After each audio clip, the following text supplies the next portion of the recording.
When you're just starting out to lead active student-centered learning in your classroom, you could very quickly, very easily get overwhelmed with the amount of things, ideas, information you have to keep track of. So in this video, I'm going to give you some tips for organizing all that important stuff.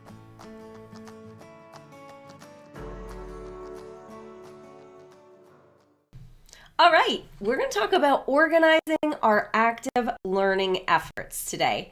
First, in case you're new here, just a quick introduction. I'm here because I am inspired by inspiring you.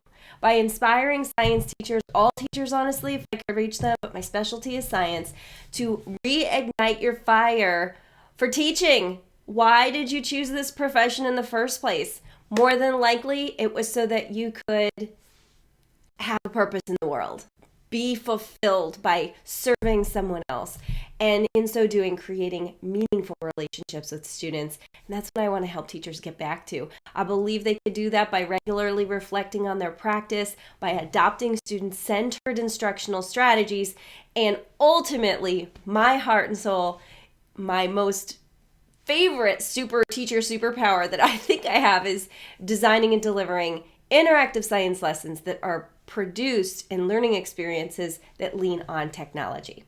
I myself am a second career chemistry teacher, second career science teacher. I spent many years in the lab, and then once I was in the classroom, I was in a cyber classroom, which is a unique environment, and naturally I fell right into lecture over and over and over again, despite when I became a teacher, realizing that I didn't want to do that.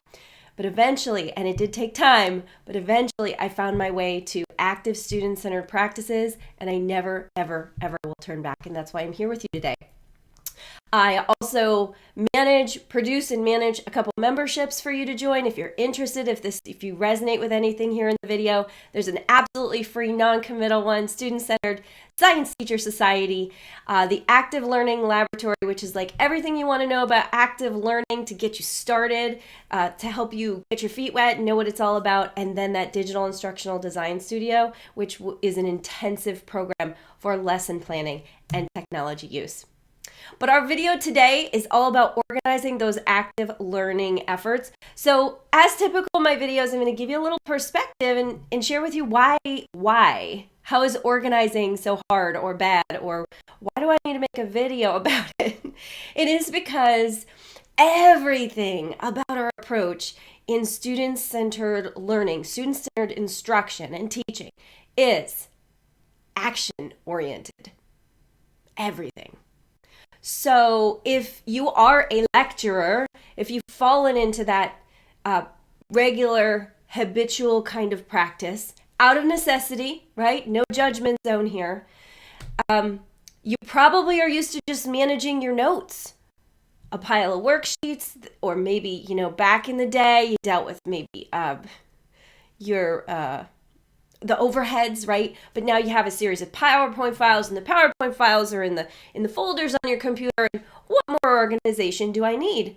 Truly, when you are teacher-centered, you are trying to transfer knowledge, all you have to manage is your knowledge. All you have to manage is your curriculum. All you have to manage is your content. Maybe you have a list of videos you can share, or a list of pictures, or maybe you have some analogies written in the margins on your notes that you want to explain or describe or prompt discussion. But that is not the essence of what we're doing in student-centered learning. When you're providing experiences every day, whether they are technology-based or hands-on manipulative-based, your students are doing. And so now you must manage multiple aspects of your instruction, and it tends to be all about them and their action. But before I jump right into there, I want to make sure that you have taken some time, and this is a longer video, but it's super important. Take some time to watch my Reflecting as Routine video, because when you organize yourself, you're going to find a wealth of data, and that data that you collect that is, as a scientist, maybe just an observation for you, might be just anecdotal. When you collect it and document it, you can look back on it and learn mounds and mounds about your curriculum, about your students, about your approach, and maybe how you can change, maybe how you can get better, maybe how learning would happen more effectively.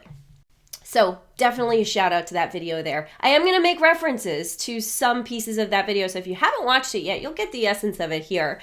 And that is that there is a cycle, I think, to effective teacher reflection, especially in the student-centered space. And that is this idea that if we have a clear, determined purpose, and we're using that to prepare our lessons, and we're using our lessons, our plan to deliver our lesson, then we're reviewing what comes out of that lesson. There is reflection at every stage in that process. And by reflection, I am just referring to thoughtful consideration.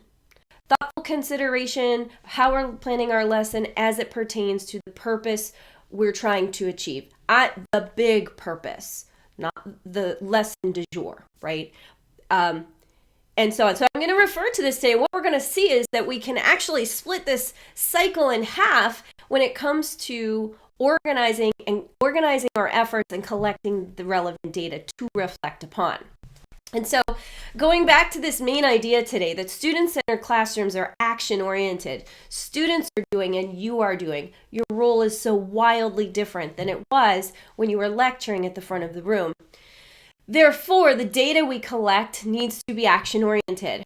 If you're watching me today, and the primary data that you collect each day, or each week, or each unit, or each lesson is an exit ticket, it's not bad, that's great. Some end of lesson formative data, your summative test data, standardized data, maybe all the teachers on your team give the same test, and you're looking at that, comparing that. There's so much more there. If you're action oriented, if your students are encountering and completing learning experiences each and every day.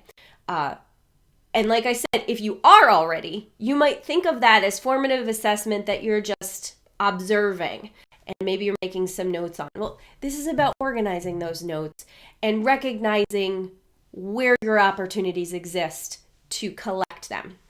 So the data we collect, being action-oriented, in my view, falls into categories. It does fall in curriculum, and it falls in the student realm. And so, and I am speaking from my daily experience, daily, weekly, monthly, quarterly. We have to keep track of what we're trying to achieve, what our plans are, and what was the outcome of those plans. So some things we think of with regard to curriculum data and organizing that is the activities and exercises that we're creating or that we have created and delivered. At any point in that cycle of reflection, at any point in that cycle of instruction, we are wanting to keep track of the activities and the exercises. And primarily, your administrators and you should be concerned with them being aligned to standards.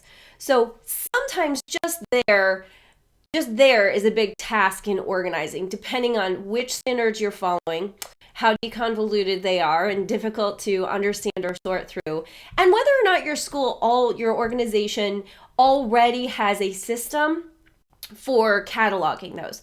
At my school, we recently, in the past few years, have adopted technology-based system for clarifying our entire, we mapped our curriculum for the entire course, and we house our lessons in there. But truly speaking, as a teacher using that database, it's more of a database for the school as a whole, for the district, and to report to the state in performance and for them to keep track, because it really doesn't help me at all in my personal day-to-day execution. So I have a separate system for doing that. I'm going to share with you in a little bit. You might also be concerned with, you should be concerned with, which outcomes each activity is going to produce. What outcomes? I mean, what are the core ideas that each activity is connected with? And what are the scientific practices that each activity should produce? What should students be able to know and do when they're done?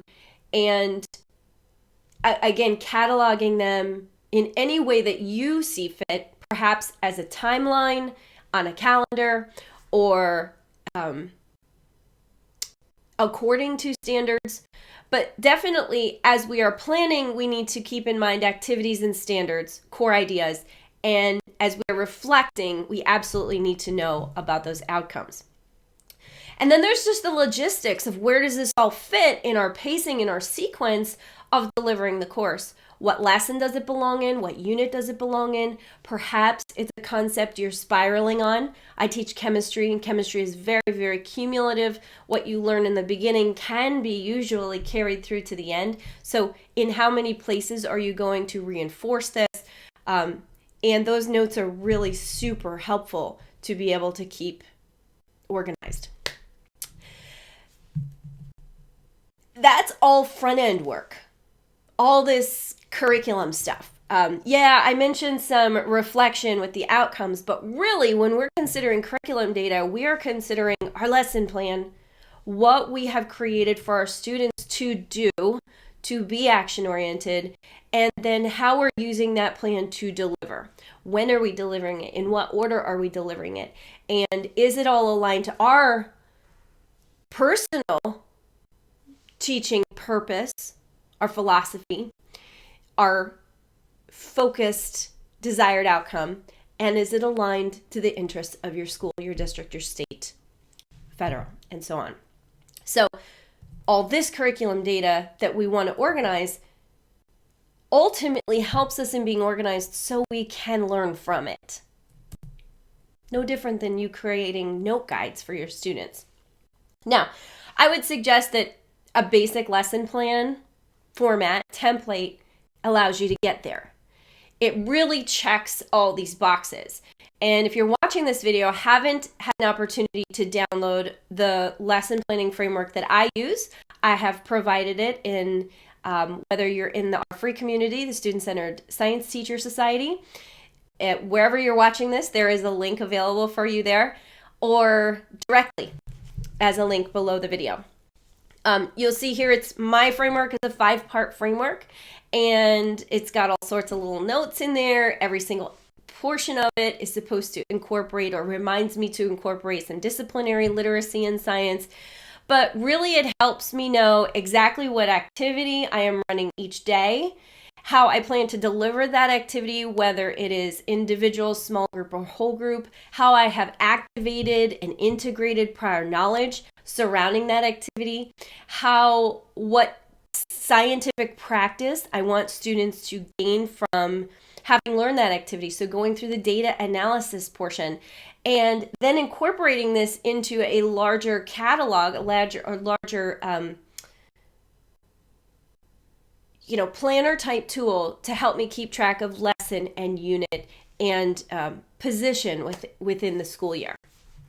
But of course, there at the top, I also have like period, week, and date, because so many of us juggle multiple preps, right? And all of that is super awesome and important as well. And you might already have a lesson plan template like this that maybe you don't even bother using because, I've got this computerized database system that my school provides. But really, if you keep track of it, and sometimes this is just a once and done thing, to go throughout your school year, one a day, or perhaps like right now this week, I'm running a lesson that takes us 3 days. So sometimes it's not one a day. And to keep your notes here and to keep them in, that specific place in the sequence so that next year when you get there, you can go back and look through your notes. And all of this curriculum data will help you reflect on how to provide a better lesson, a more effective lesson, that maybe circumvents some of the misunderstandings you found pop up the year before, or maybe just needs to move faster or slower than the year before. It's really critical to our reflective practices. But then, in my view, the bigger and more important piece of this is your student data to keep track of. This is the harder one to manage because we're taught how to manage curriculum. We're right from teacher school. We know that we need a lesson plan kind of format, and we've probably been introduced to many of them. Perhaps you've never considered how helpful they could be to your reflection. But when you start delivering student-centered learning experiences, now we amp up our need to manage our record keeping. And so some student data I would suggest that you're collecting is number one, attendance. Also probably required by your school, also probably logged in a database somewhere, but that absenteeism, that attendance record can reveal things to you personally if you're putting it in a place in a system of record keeping that will prompt you to consider it. And is absenteeism a problem? Is there a pattern with the absenteeism? And if we're disregarding absenteeism and the problems associated with that, we might just be able to keep track of this in a way so that we know which students were not present for specific instruction. Perhaps the lesson they missed was really, really critical to the remainder of understanding in the week. So, of course, attendance is important to track. But then when we're issuing activities, we're wondering, did the students complete the activity? Did they do all the things that you anticipated they would do in the time provided? Now, completing, of course, is not showing mastery. So we want to consider which students and did each student master the activity. Of course, the opposite of master is struggle. Which students struggled with the activity? And in your curriculum notes, you might even be noting, what does completion look like? What does mastery look like? And what does struggle look like? In my experience, oftentimes struggle is not participating or a participation that doesn't show completion. As a teacher, especially once you get doing the student-centered thing, you become akin very, very quickly to a student's patterns of behavior and their ability. Are they practicing avoidance because they feel intimidated by the activity? Or are they authentically trying? Is there effort involved there? Or are they truly, is there a block to learning somehow? So completed master and struggle are entirely different. Of course, a student could be present and not complete the activity. They could not even start it, and your benchmark for completion might be different from mine. So this is where curriculum data and student data, they really do start to mesh, and to have those notes available and together can be really, really super effective on the tail end of this reflection cycle, where now you've delivered the lesson, you're reviewing the student work, perhaps in real time in class, but also if you are collecting artifacts, which I highly recommend you do as part of a student-centered instructional program, to have them produce something for you every day so that you learn more about them. Remember, this is all about creating meaningful relationships and reigniting our fire for being servants to the next generation, right? And we want to review those artifacts and have a catalog of those so we know what to expect and we know how to support and grow our students. And ultimately, going back to our big purpose, is it reinforcing our purpose, or is it showing us that we need to tweak our purpose just a little bit, our overarching teaching philosophy? So, these things, ideally, you wouldn't have them all separated, and you definitely aren't just going to keep track of them in your brain because there is just so much there. The student data portion, I've come up with what I think is a really fantastic, of course I'm partial, a really fantastic method for keeping track of it. And it is just a spreadsheet-like organization where we would have student names along the left-hand side as shown here. And then every day of the week, we can note our lesson title. Underneath each lesson title, each day of the week, there are those 4 categories, little radio buttons that we can fill in for present, complete, mastery, and struggle. And then you can see also there is a category for IEPs, individual education plans. And of course, that's something we want to consider as we're reviewing student data. So if you can imagine having this entire spreadsheet filled out, completed for 20 to 30 students in your classroom, and how you can easily start to observe patterns. We're talking about data. It's not computerized, but your eyes, they see patterns. And that's what you're trying to teach your students, but they're not going to see this data. You can reflect on each individual student over 1 week time.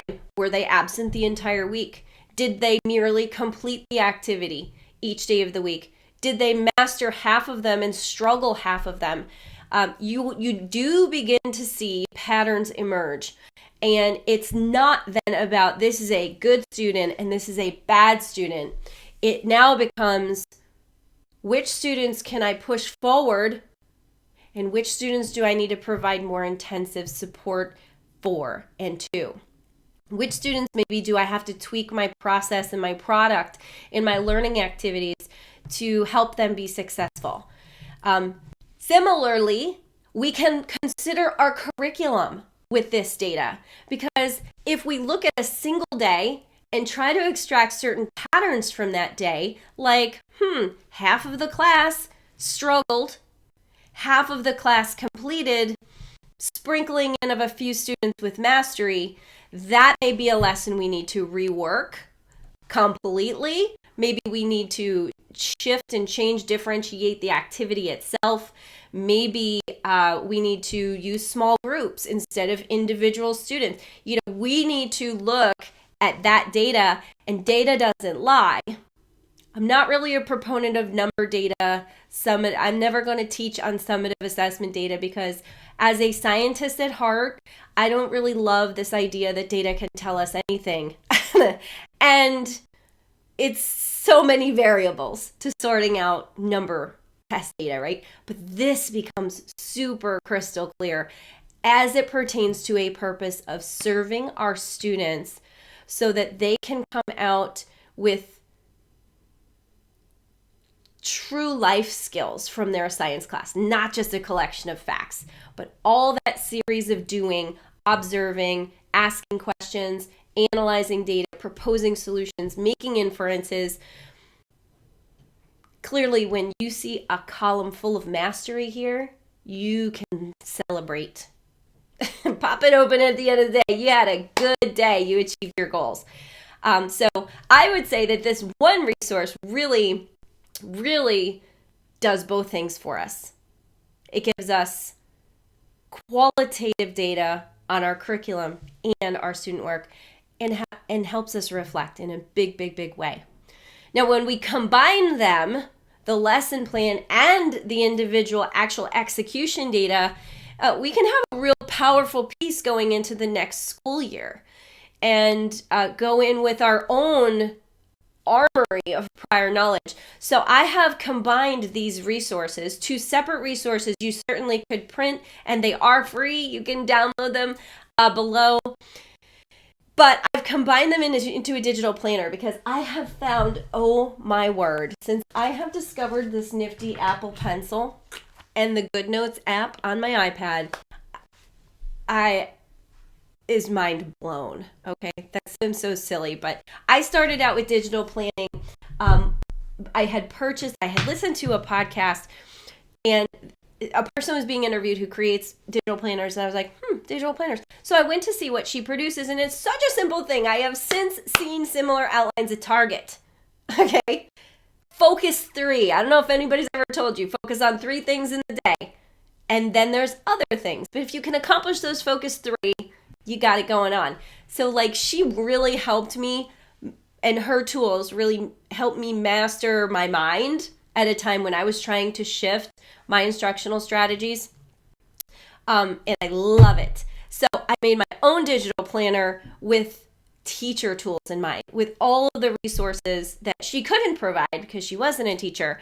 And what you can see here included is an annual calendar, a monthly calendars, and then we have that weekly student activity tracker and a daily lesson planner. So we're covered on every level with really specific prompts to allow us the best possible reflection. And as a digital planner, every single button, every single calendar day number icon is linked to take you immediately to that day. The whole navigation series here that you can learn more about in the information below. Or you can print each page. You can print each page and just 3-hole punch it, assemble it into a binder, into your own, your own hard copy system. That way, you can maybe take out your activity tracker, put it on a clipboard as you circulate the room each day. Or make a photocopy of your lesson plan for your principal who might be visiting and they know what to expect you're going to be working on. Or it becomes the foundation for a reflection you're doing for your own teacher evaluation. That's something we have to do. I don't know if everybody's got to do it, but it's digital or it's you print. It's really up to you. This product, though I sell it separately, is a bonus product in the Active Learning Laboratory, because in the Active Learning Laboratory, I do the best I can to educate teachers about what active learning, student-centered philosophy is and give them the tools to get it done when they are just starting out. So that might be something you want to consider. I certainly touched today on those meaningful relationships, as that is part of my core purpose in delivering these messages to you. But I want to let you know that our next video is going to be the next series of 4 videos, solely focused on cultivating and nurturing those meaningful relationships, because as teachers, we have so many relationships we need to cultivate and nurture and maintain. And so we'll spotlight each of those in the month to come. I hope that you will follow along. Certainly subscribe, like, share, do your thing. If you haven't watched that reflection video, get there, do that first. And I'd love for you to join my community. It's totally free, community.labineverylesson.com. If you want to see more of what's included in the Active Learning Laboratory, you can download the 3-step action plan. And I look forward to seeing you there. Thanks for joining me.